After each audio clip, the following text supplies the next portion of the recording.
Dios les bendiga, hermanos. Les saludo con las gracias de nuestro Señor Jesús. Amén. Qué bonito día, ¿cierto? Para congregarnos y buscar al Señor. Que eso es lo más importante de nuestras vidas. Adorar al Señor todos los días. Y aquí seguimos adorando al Señor, esta vez escuchando su palabra y conociéndolo más a Él. Pero antes de comenzar, quisiera dirigirme a las personas que nos están viendo por Facebook, saludarlos también con la gracia del Señor. Y decirle a todas las personas que estamos acá que no tengamos miedo, que no tengamos miedo al virus, a la enfermedad, no le tengamos miedo a la muerte. En Cristo somos vencedores, en Cristo tenemos vida en abundancia. No nos privemos de congregarnos por el miedo, no nos privemos de congregarnos por las comodidades. Eh, mirar una prédica desde manera virtual, eso no es culto, eso no es congregarse. Congregarse es estar aquí. No existen cultos virtuales. Lo que existe es el compartir la palabra por un medio virtual. Pero culto es esto, congregarnos. Así que mi hermano, si me estás viendo por las redes y tienes la posibilidad de venir acá y no lo haces, tú vas a dar cuentas a Dios por lo que estás haciendo. Sí, porque consideremos que este espacio se desinfecta. Este espacio respeta aunque estoy viendo hermanos sin barbijo, me gustaría que se lo coloquen, porque puede ser que vengan y alguien quiera sentarse a su lado, pero no se va a poder sentar a su lado porque usted está sin barbijo. ¿Sí? Entonces, necesitamos todos poner de nuestra parte para que la iglesia no esté eh, infectada con el miedo. ¿Sí? Eso. Bien, ahora vamos a entrar a la palabra. Romanos capítulo 12, por favor.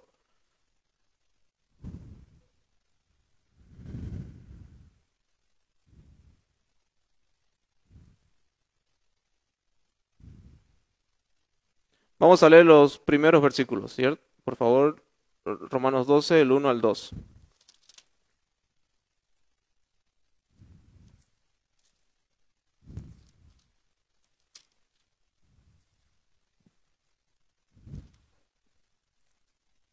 Dice así la palabra del Señor. Así que hermanos, os ruego por las misericordias de Dios que presentéis vuestros cuerpos en sacrificio vivo, santo, agradable a Dios, que es vuestro culto racional. No os conforméis a este siglo, sino transformaos por medio de la renovación de vuestro entendimiento, para que comprobéis cuál sea la buena voluntad de Dios, agradable y perfecta. Padre, te pido en el nombre de Jesús que tu palabra penetre nuestros corazones, que esta palabra, Señor, sea de bendición, sea de santificación, que nos ayude a entenderte más a ti, Señor. ¿Quién eres tú? ¿Qué has hecho tú en Cristo Jesús por nosotros? Te bendecimos y te adoramos, Señor. Quita toda, toda distracción de nuestra mente, de nuestro corazón. Señor, que el enemigo no robe esta palabra de ningún corazón, Señor. Tanto de los que estamos aquí como los que están escuchándonos, Señor, por las redes sociales. En el nombre de Jesús te damos gracias. Amén. Bien, estamos en el libro de Romanos. Romanos se caracteriza por una particularidad de que es un libro que condensa gran parte del Evangelio y te explica muy bien quién es Jesús, quién es Dios, qué hizo Dios en Cristo, cómo debe ser nuestra vida a la luz de la palabra. Romanos condensa un estudio de la palabra de Dios muy, muy fácil de digerir, pero al mismo tiempo nos exige que podamos entender a cabalidad cada doctrina que nos presenta Romanos.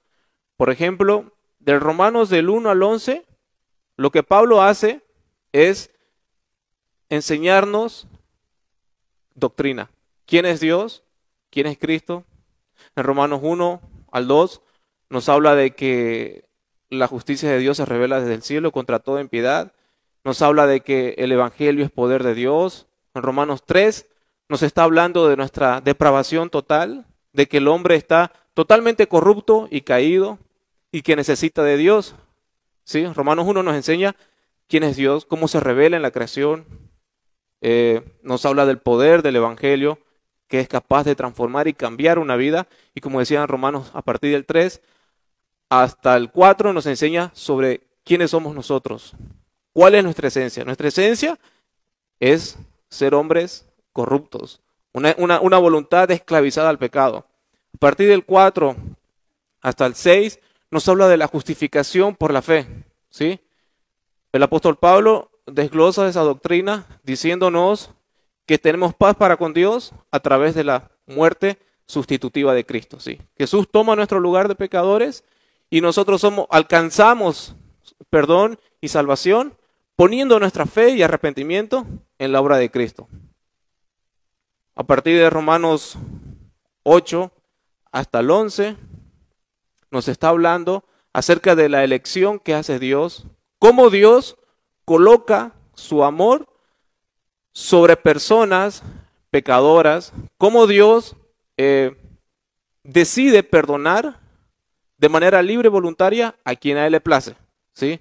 Eso se llama lo que es la predestinación, cómo Dios obra libremente para salvar pecadores. Nos está hablando de que todo aquel que está en Cristo ha sido justificado, ha sido adoptado, ha sido engendrado en la familia de Dios. Entonces, el apóstol Pablo les está dando a los romanos como un discipulado del capítulo 1 hasta el capítulo 11. ¿Sí? Eso es lo que hace el apóstol Pablo en Romanos. Habla de la grandeza de Dios, habla sobre la condición del hombre, habla de la justificación por la fe, que todos somos salvos y tenemos perdón para con Dios únicamente a través de la obra de Jesús, ¿sí? Y ya después nos empieza a hablar sobre la elección de Dios y el apóstol Pablo, de haber enseñado todas esas cosas, él culmina como emocionado, exaltado, gozoso, diciendo al final del capítulo 11, dice: oh profundidad de las riquezas, de la sabiduría, versículo 23 del 11, oh profundidad de las riquezas, de la sabiduría y de la ciencia de Dios, cuán insondables son sus juicios, inescrutables sus caminos, porque ¿quién entendió la mente del Señor? ¿Quién fue su consejero?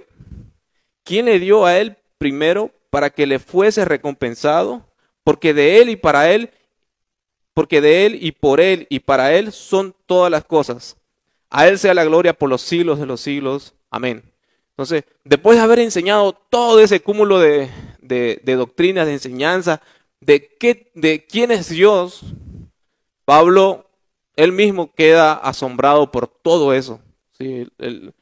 Eso se le llama doxología, como una expresión de excitación por la doctrina de Dios. Uno queda, de haber recibido tanta luz, uno queda con la eternidad en los ojos todavía, de haber conocido a Dios a través de la palabra.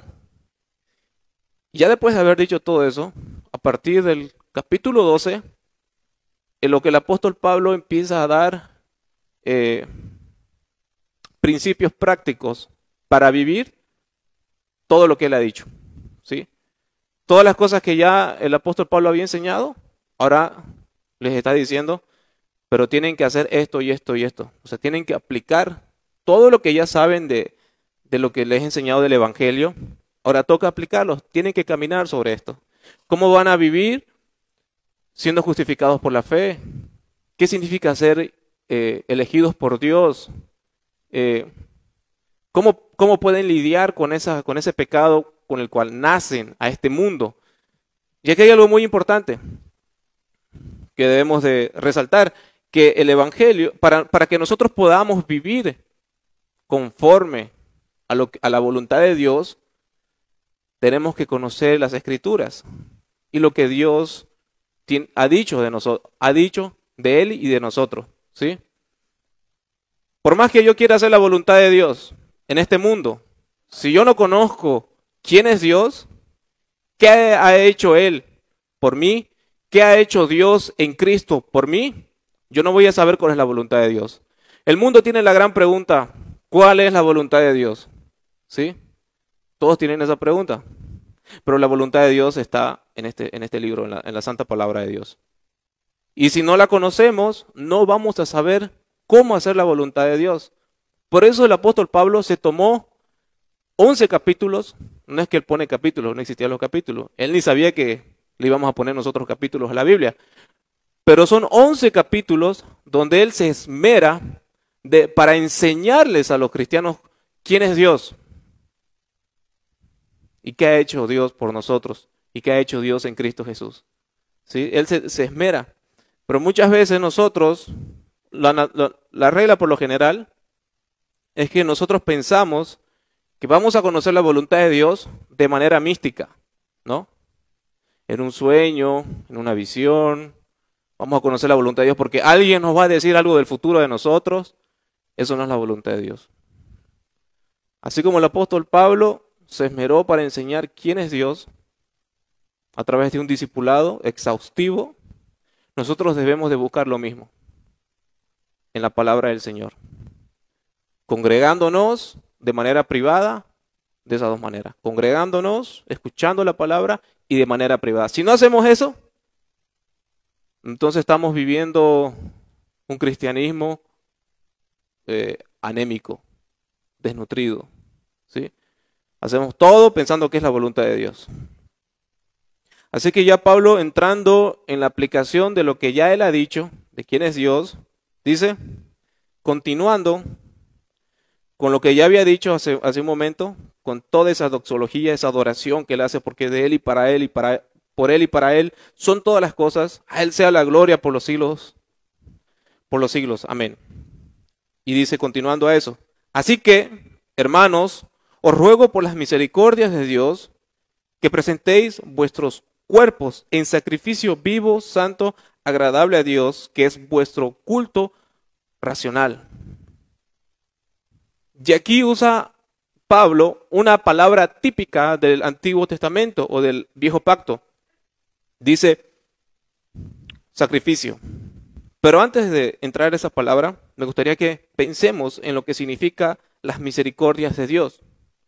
Porque cuando Pablo está diciendo misericordias, hablando en plural, ¿cierto? Porque está haciendo referencia a toda la obra que hizo Jesús en la cruz por nosotros. Entonces, la vida de un cristiano se deriva de las misericordias de Dios, del Evangelio. Las misericordias de Dios es el Evangelio. Todo lo que ha hecho Dios por mí, a partir de eso, vienen todas las aplicaciones de cómo yo tengo que vivir. Entonces, porque Dios,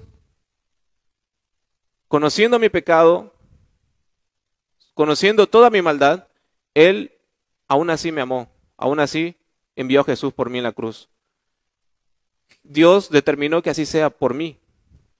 Es decir, que por esa simple razón, solo pensemos en eso, hay muchas cosas, solo pensemos en que Dios conocía toda mi vida de pecado, de A a Z. Pero yo no nací todavía, yo no entré a este mundo, pero ya Dios conocía todo eso. Pero Él en su misericordia miró todo ese pecado, pero Él decidió colocar su amor sobre mí.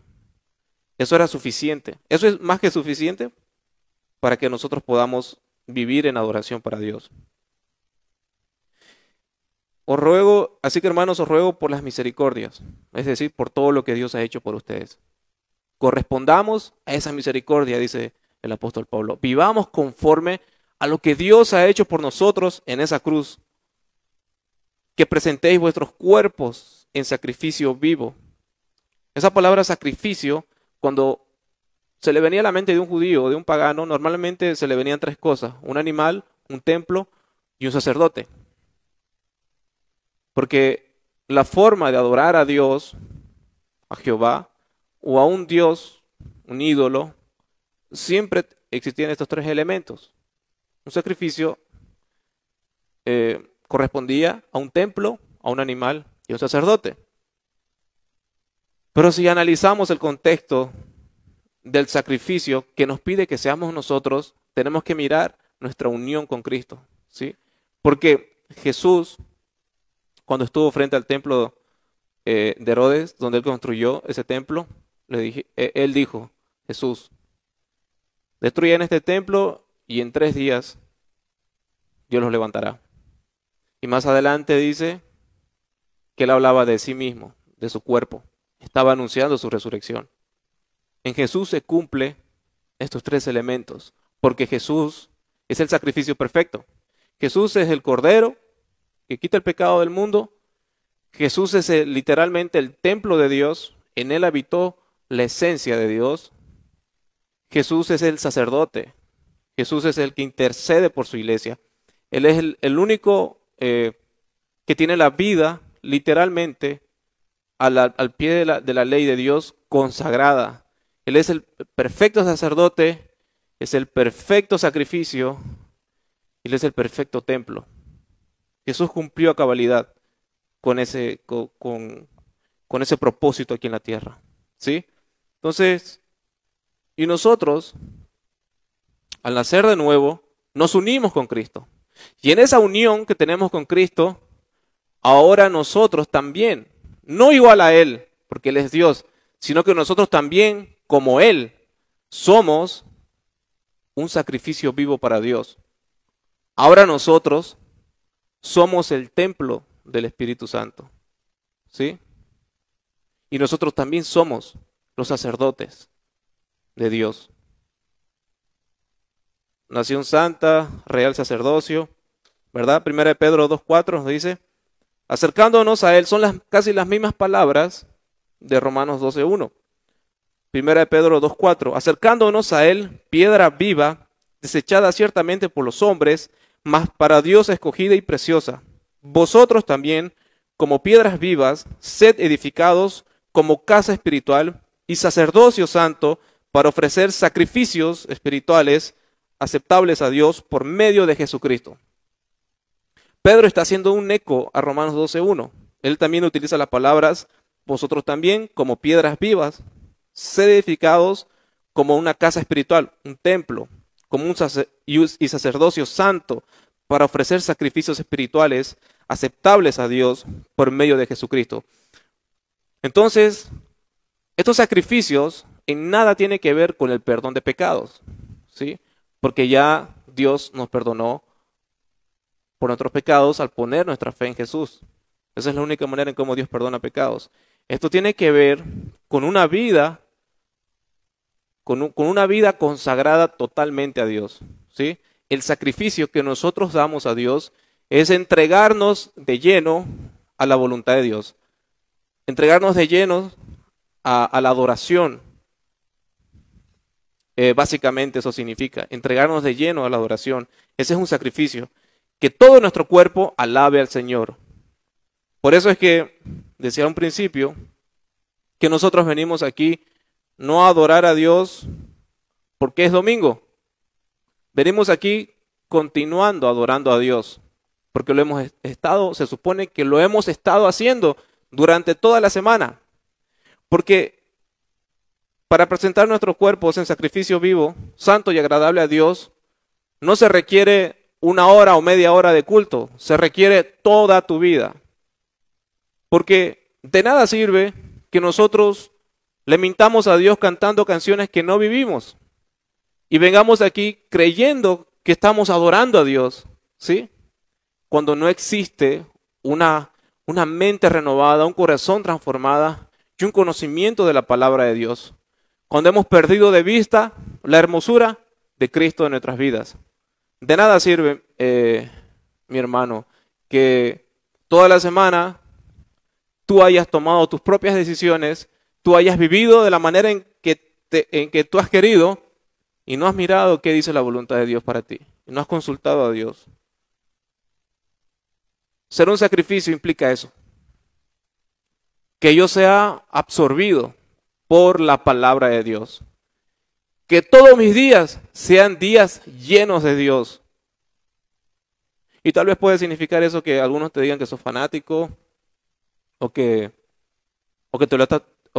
estás siendo muy radical. Pero en esta época, la obediencia a Dios significa ser fanático, ¿sí? La obediencia a Dios significa ser radical. Y simplemente uno está haciendo lo que tiene que hacer como un siervo inútil. Nada más. Este mundo siempre va a menospreciar y descalificar la obediencia a Dios.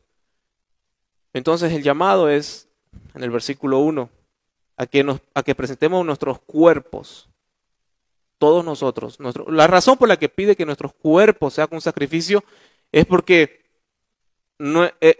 nosotros hacemos lo que hacemos con nuestro cuerpo y ahí es donde se ve nuestra obediencia a Dios, ¿sí? Nosotros estamos congregados aquí físicamente, adorando a Dios, escuchando la palabra, adorando a Dios, estando en fraternidad con los hermanos. Ahora vamos a adorar a Dios participando de la Santa Cena. Todo esto a través de nuestro cuerpo físico. Dios no solamente, como muchos sobreenfatizan esa verdad, ¿no? Que Dios mira el corazón. No, Dios también mira lo que tú haces externamente. Él mira tu cuerpo, Él mira todo, hasta lo íntimo de tus pensamientos. Dios no se limita solamente a trabajar en tu alma. Dios está mirando qué es lo que tú haces con tus ojos, qué escuchas, a dónde vas, qué piensas. Como decía hace un momento, no existen los cultos virtuales. No existe eso de que estaba con ustedes en el espíritu, ahí congregándome, porque no somos brujos. No, estamos adorando a Dios este domingo en el desayuno, al venir acá, al congregarnos, y lo vamos a adorar cuando vayamos a almorzar. Y cuando nos dormamos y cuando despertemos mañana lunes, si Dios quiere. Eso es presentar nuestro cuerpo como un sacrificio vivo, ¿sí? Eso es lo que el nuevo pacto nos quiere decir con presentar nuestro cuerpo como sacrificio vivo. El fariseo, ¿qué hacía? El fariseo sacrificaba a su cordero, se hacía ver como el predicador, el que enseñaba y todas las cosas, el gran religioso, el que iba a las sinagogas, en esa época lo que eran las iglesias, pero su vida era una total contradicción a lo que la palabra decía, ¿sí? Ese era un fariseo de esa época. Jesús, por medio del apóstol Pablo, está exigiendo que el cristiano viva en integridad con lo que ya él ha dicho, quién es Dios. En sacrificio vivo, santo, agradable a Dios, que es vuestro culto racional. O sea, cómo un cristiano adora a Dios a través de la obediencia a la palabra. Ese es el culto, por así decirlo, en una palabra más entendible, lógico. Una adoración lógica, una adoración coherente. Es que la fe que decimos tener debe de demostrarse en la manera en cómo vivimos. ¿Sí? Ese es un culto lógico. Hacer cualquier otra cosa es un culto irracional. O sea, que no tiene lógica, que es incoherente y que no sirve para nada. Ese es un culto irracional. Es yo conocer la palabra, yo saber qué Dios pide de mí y qué Dios espera de mí, porque la gran mayoría sabe eso. Sabemos quién es Dios, sabemos qué Dios ha hecho por nosotros, pero mi vida es totalmente diferente a lo que yo creo. Es una fe vacía, es una fe sin fuego, es una fe que no tiene dinámica, es una fe que es un saludo a la bandera, como dicen. No sirve para nada. Entonces, mi hermano, nuestro culto racional y coherente y lógico tiene que ver con la obediencia, con la adoración a Dios, que es algo de todos los días. Versículo 2. No os conforméis a este siglo, sino transformaos por medio de la renovación de vuestro entendimiento, para que comprobéis cuál sea la voluntad de Dios, agradable y perfecta. Dice, no os conforméis a este siglo, no te conformes al sistema de creencia de este mundo, al sistema de pensamiento de este mundo. Porque, como decía hace un momento, el mundo, este sistema corrupto, no estoy hablando de personas, estoy hablando de lo que hay en el pensamiento de las personas, de lo que Satanás ha estado bombardeando en la mente de cada cristiano, de cada no cristiano. Entonces, este mundo gobernado por el príncipe de la potestad del aire, Satanás y sus demonios, tienen un sistema, no han creado, tienen un sistema que se ha derivado de su maldad de ellos y de nuestro pecado, ¿sí? Que no nos amoldemos, dice, que no nos hagamos como ellos. ¿Cuáles son las ideas que presenta este mundo? ¿O qué sistema de creencias hay en este mundo? Pues son muchas formas de creencia en este mundo. Hay un sistema de pensamiento que te dice que juntarse está bien, ¿cierto? No hay que casarse, primero hay que hacer la prueba, hay que juntarse. Bueno, Dios aborrece eso. Dios exige matrimonio. Pero el matrimonio es algo muy anticuado, algo muy viejo. Dios fue el creador del matrimonio y Él exige que una persona se una en yugo igual delante de Dios. Pero el mundo te dice que eso es anticuado. Otro sistema de creencias, que robar sin que se den cuenta está bien en el trabajo, ¿cierto? Que si sobra algo, para uno que sea. Que si hay un faltante de algo, que sea para uno. Eso te da el sistema de este mundo. Que mientras nadie te ve, estás haciendo bien. Mientras nadie se dé cuenta, estás haciendo bien. El ser fiel a una mujer toda tu vida, hasta que la muerte los separe. Eso está bien para los cuentos de hadas, dice este mundo. Eso está bien para las novelas, que tienen un final feliz, ¿sí? Pero somos hombres, entonces queremos disfrutar más la vida. Entonces la infidelidad lo ven como una aventura, ¿cierto? Ahora le dicen aventura. Entonces este mundo te implanta ese tipo de ideas en tu mente, en tu cabeza. Porque tú, como no estás satisfecho con Dios y con el Evangelio, o tal vez no conoces a Dios, estás mirando más allá de tu matrimonio otra mujer. Pero Dios exige fidelidad hasta que la muerte los separe. Eso es lo que exige Dios de cada persona que ama a su esposa, de que ama a su mujer, ¿sí? Pero estas ideas son menospreciadas para con Dios. Una más, tener relaciones dentro del matrimonio, o sea, guardarse para el matrimonio. Eso es supremamente viejo, eso es reprimirse, cohibirse. Esas cosas ya no son del siglo XXI. Eso está bien en la época de mi abuelito, cuando se guardaban. Dios exige santidad. Este mundo siempre va a menospreciar todo lo que sea hacer la voluntad de Dios. Predicar su palabra. Este es un loco fanático. Ese es un vendecuentos, ¿sí? Predicar su palabra. Y muchos no lo hacen porque tienen miedo a que los miren mal, o que empiecen a pensar mal de uno, o que si empiezo a predicar, me tengo que portar bien, mejor no predico. Entonces el mundo está bombardeando ese tipo de pensamientos y quieren que tú te amoldes, ¿sí? Lo mejor posible a este mundo. Pero la palabra dice, no os conforméis a este siglo, sino transformaos por medio de la renovación de vuestro entendimiento. Esta palabra transformaos es un mandato, un imperativo de que hagan esto, pero lo dice en forma pasiva. Es muy extraño esta parte de la Biblia porque dice, hagan esto, pero pasivamente. ¿Eso qué quiere decir? Una palabra más sencilla de digerirla y de entenderla es, déjense transformar, déjense. Porque no es algo que nosotros hacemos. Porque Jesús, cuando murió en la cruz, no vino para que nosotros seamos buenas personas y nos portemos bien, ¿sí? Vino para que Él, por su Espíritu Santo, seamos moldeados, seamos santificados. Así como cuando pusimos nuestra fe en Jesús y vino el Espíritu Santo a morar en nosotros, ese mismo Espíritu Santo se encarga de que nosotros podamos vivir en pos del Evangelio, en pos de la verdad. Dios no nos dice, hagan mi voluntad como puedan. No, Él dice, mi Espíritu Santo va a trabajar en ustedes. Él va a hacer la obra en ustedes, pero ustedes también. Él va a poner querer y ustedes también van a hacer. Esa es la obra del Espíritu Santo. Déjense transformar. Es la palabra metamorfosis. Es así como cuando el Señor Jesús se transfiguró.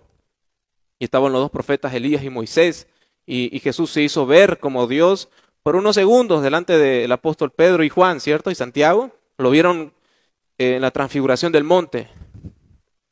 Esa misma palabra se utiliza acá, transformados. De ahí viene la palabra metamorfosis. Así como cuando Jesús se dejó ver en su divinidad como Dios, nosotros tenemos que dejarnos ver como cristianos, como hijos de Dios, caminando en este mundo como peregrinos. Transformado vuestro entendimiento. ¿Pero para qué? ¿Y cómo viene esta transformación?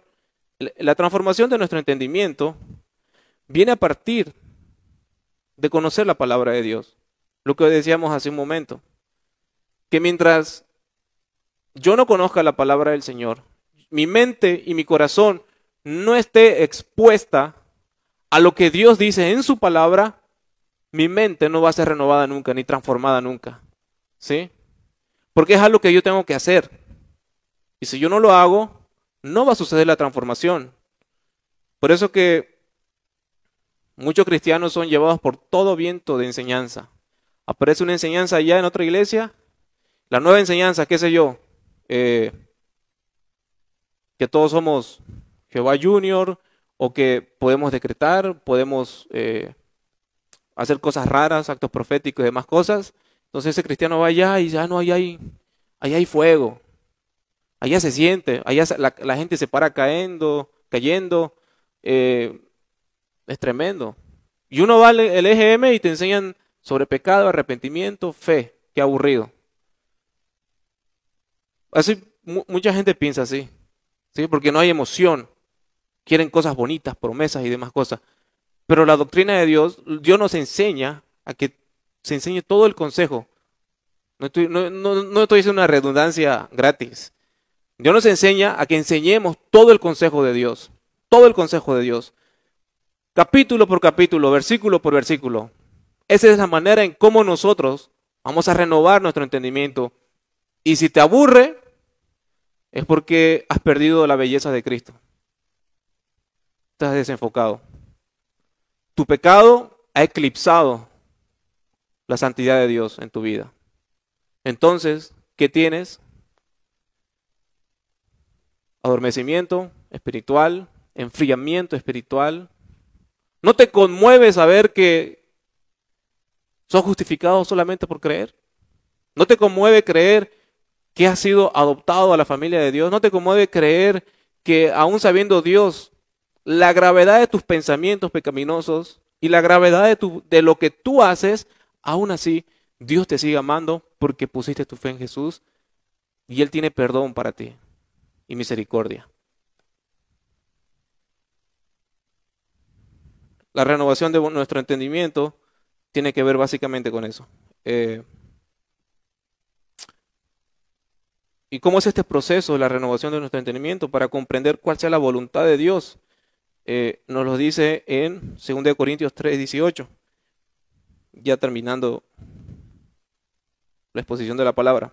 Dice, por tanto, nosotros todos mirando a cara descubierta, como un espejo, la gloria del Señor, somos transformados de gloria en la misma imagen como por el Espíritu del Señor. Otra vez, por tanto, nosotros todos, mirando a cara descubierta como un espejo la gloria del Señor, somos transformados de gloria en la misma imagen como por el Espíritu del Señor. Mirando a cara descubierta al Señor, somos transformados de gloria en gloria, pero por el Espíritu del Señor.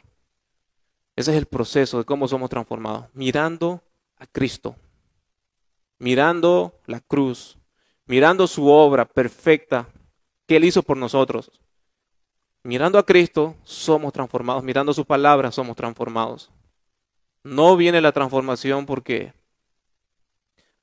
tienes que dejar de comer algo para tener dominio propio, o tienes que dejar de mirar esto, tienes que dejar de pecar para hacer esto. No, la vida cristiana no se trata de no pecar.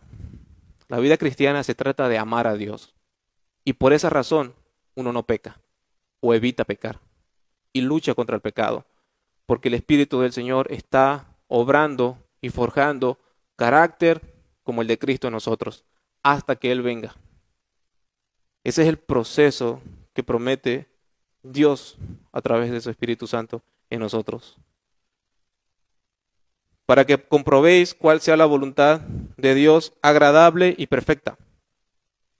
Entonces, una vez entendiendo cuál es la voluntad de Dios, yo sé que eso es bueno para mi vida, porque es agradable y perfecta. Yo no vacilo, mi fe se fortalece, porque yo sé en quién estoy creyendo y por qué estoy creyendo en Él, y conozco mi fe, y yo estoy adorando y esforzándome por adorar, porque Jesús dijo que mi Padre busca adoradores en espíritu y en verdad, ¿cierto? Y eso es lo que el Nuevo Testamento nos enseña en esta mañana, que seamos adoradores en espíritu y en verdad. Que donde estemos adoremos a Dios, donde vayamos, y que si tú, mi hermano, te has enfriado, esta mañana no hay condenación para ti. Hay perdón. Hay perdón y nueva oportunidad. Pero no esperes a que sea lunes. Puedes arrepentirte en este momento. Mientras escuchas, tú puedes ponerte a cuentas con Dios y pedirle que Él, con la ayuda de su Espíritu Santo, te empiece a dar deseos de nuevamente conocer su palabra, conocerlo a Él por medio de su palabra, conocerlo a Él por medio de la oración y esforzarte en la gracia. Esforzarte en lo que ya Dios ha dicho que somos, hijos de Dios. ¿Sí? Padre, te doy gracias porque todo lo que tú has hecho en Cristo, Señor, ha sido por amor a nosotros, para tu gloria también, Señor. Y te pedimos, Padre, que en esta mañana sea tu Espíritu Santo convenciéndonos de pecado para poder amarte, Señor. Convenciéndonos, Señor, de nuestra maldad, de nuestro enfriamiento espiritual, Señor, para que podamos vivir vidas en abundancia, porque eso es lo que promete Jesús, vida en abundancia, una vida próspera, Señor, espiritualmente y estando en paz contigo, Señor. Te bendecimos y te adoramos, Señor, en el nombre de Jesús. Amén.